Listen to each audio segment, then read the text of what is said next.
Hi everyone, this is our channel, Around My Story. Please like, share and subscribe. There are different kinds of pranks. Some are funny, some are boring, and some have serious consequences. My small innocent prank turned into a horror movie.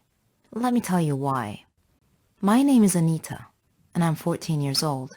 I live with my parents and my brother Victor. Victor is 3 years younger than me. We are also close friends. I love reading, writing stories, and most of all, playing pranks on people. I just love to do it.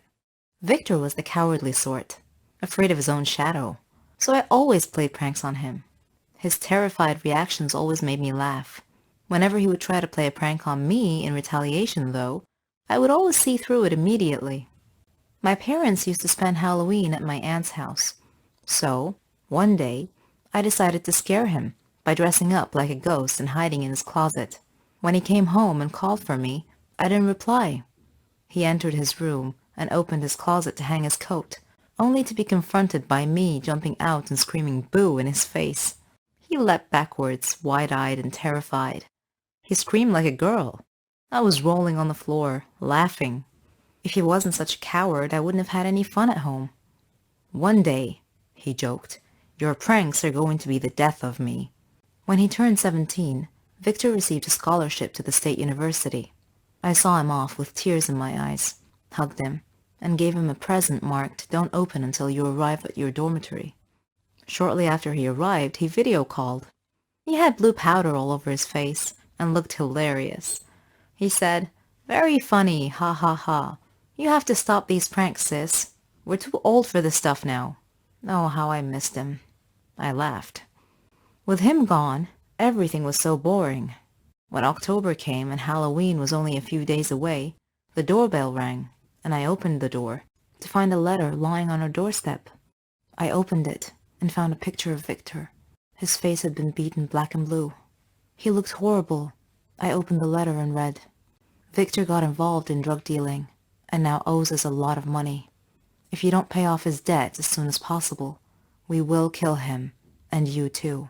Do not call the police, or he will only die sooner." Panicked, I called the thug's phone number, written at the end of the letter, but there was no answer. Victor was such a sweet and innocent guy. I couldn't believe he had gotten himself involved in drug dealing. I thought of calling my parents, but I decided not to, because they would definitely call the police. So I spent the next 2 days thinking.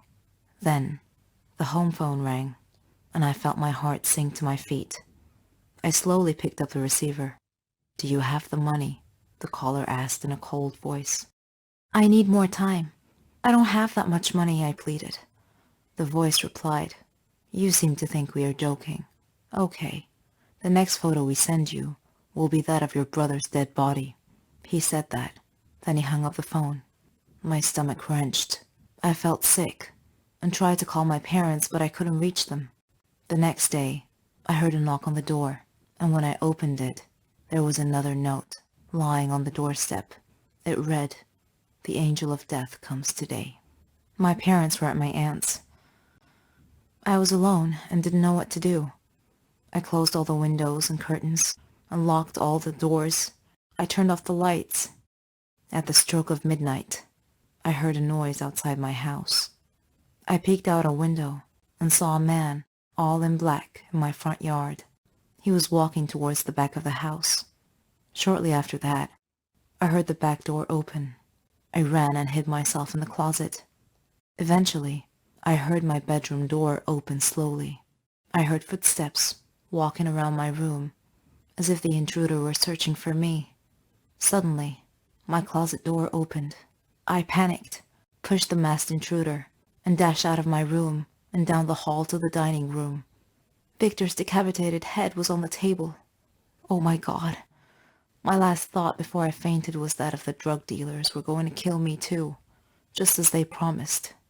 Goodbye, life, I thought. When I woke up, I saw my parents and Victor, dressed in black. They all began laughing hysterically. Angry, I snapped. "What's going on? Why are you all laughing? This isn't funny." Victor confessed between laughs. "It was just a prank, sis."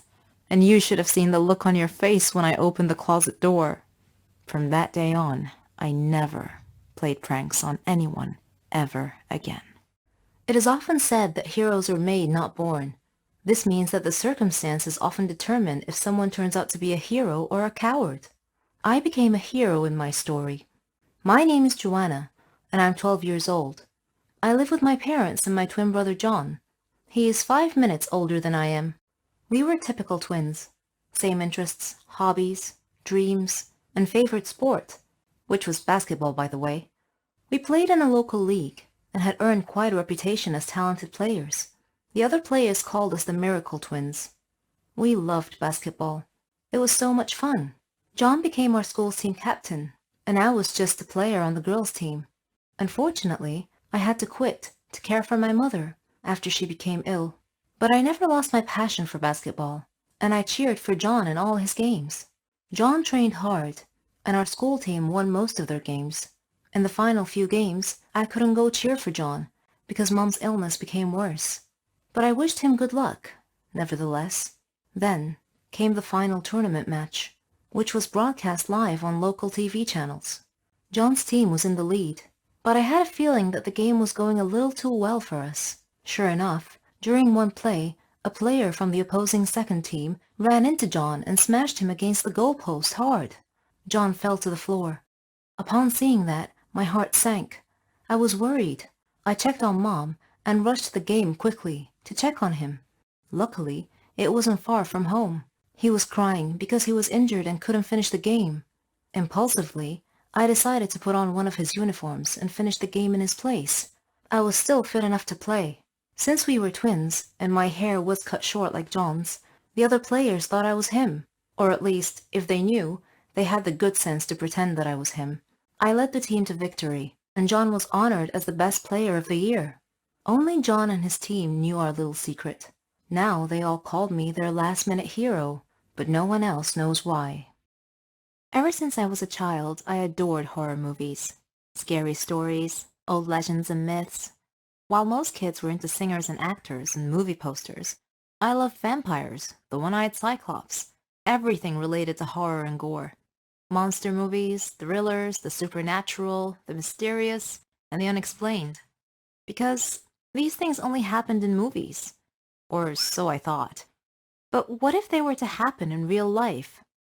Let me tell you a story where something like this happened in real life. My name is Marlene, and I'm 15 years old. Like I said, unlike the other kids, I loved horror movies, zombies, vampires, and ghosts. The only one who shared my taste was my brother Stan, an oddly stylish guy with a strange character. Nevertheless, I liked him. There are a lot of scary monsters, of course, but to me, the werewolf was the scariest of them all. A werewolf is an ordinary person who has been bitten by a werewolf, which in turn causes him to become one too. A werewolf looks like you and me, most of the time, but around the time of the full moon, that cursed person will transform into a monster with a taste, or should I say thirst, for human blood. My parents had gone to visit some relatives and stay with them for Christmas holidays, but I stayed home because I wanted to spend that time with my friends. Stan stayed home with me for similar reasons. One night, he came home looking tired, and his hand was bleeding. When I asked him what had happened, he said that some wild dog had attacked him and bit him. I was worried that it might get infected without Mom here to cleanse and bandage it, but he assured me that he was okay. I cleaned it the best I could and put a light bandage around it. The next day was a cold day, but we played outside and had fun together with our friends. At the end of the day, Stan said that he was feeling tired and went straight to his room without saying another word. When I went inside, I could hear him crying in his room, so I went in and asked him if he was okay. Again, he said that he was fine, but I was thinking that maybe the bite on his hand wasn't from a dog, but from some rabid animal. That would have been really bad. Or maybe from a werewolf. That would be even worse. I began to worry and started watching him more closely, just to make sure he was okay. I noticed that he began hiding his hand in his jacket pockets, wearing sunglasses at night, and was always tired. I could tell that something wasn't right. Then, one night, I heard strange sounds coming from his room, so I hurried to him. Stan, please tell me what's going on. Tell me the truth. What is wrong with you? I asked. And he said, really, I'm okay. I'm just hungry. Do we have any meat? Meat, I thought, as in bloody meat. Suddenly my imagination started running wild, and I began thinking to myself, oh my God, what if Stan was bitten by a werewolf? I checked the almanac and determined that the full moon was only 3 days away. I was scared out of my mind. What will happen if he changes when I'm here home alone? I felt like I was doomed to be killed by my own brother. I knew that the only way to kill a werewolf was with a silver bullet, or a silver dagger.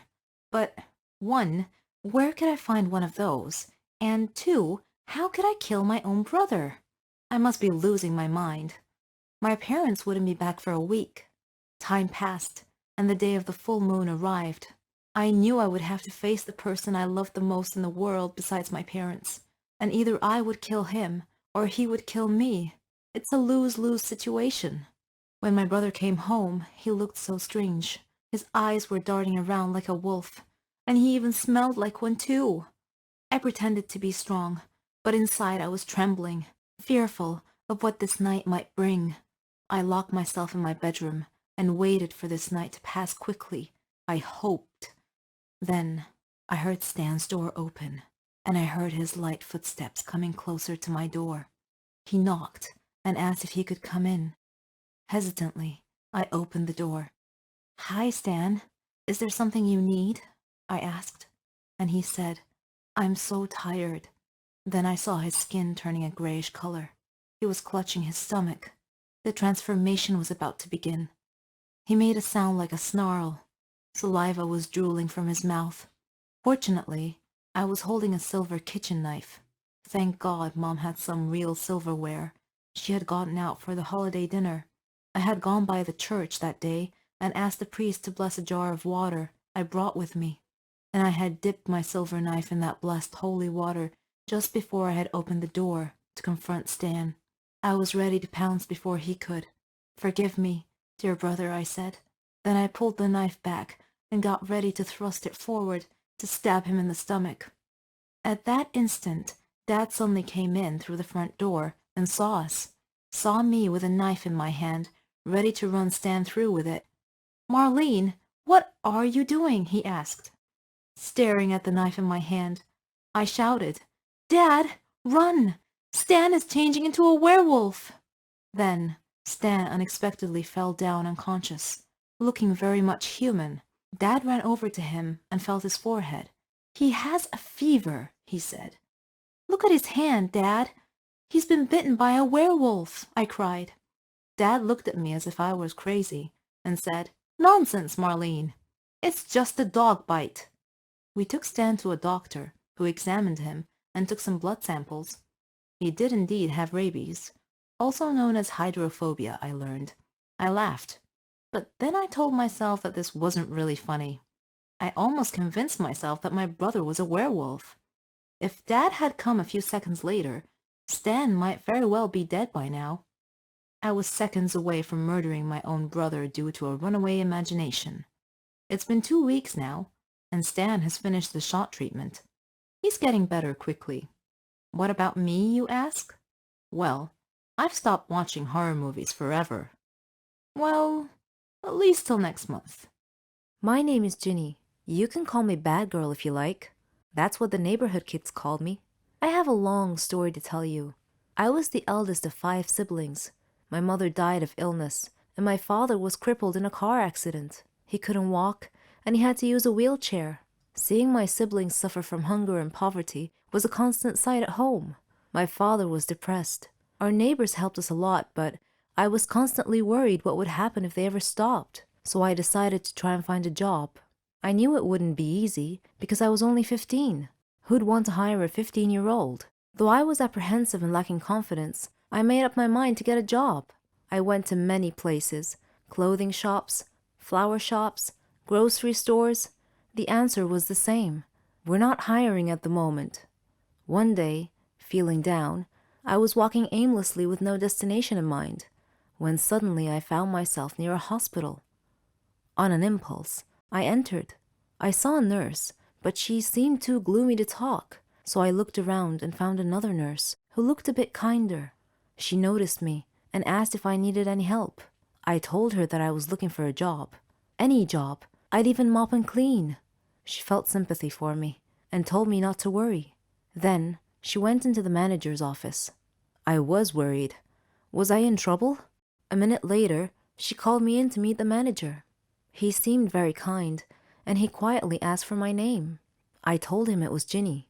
He told me that Martha, the kind nurse who was helping me, told him that I was looking for any job available. He said he had a job for me, but he was concerned that it might be a problem. I felt a pang of fear and asked what the problem was. He said that I would have to work night shifts. That was it? I felt so relieved. I immediately agreed, and he said that he liked my enthusiasm and that I could start tomorrow. I was so happy.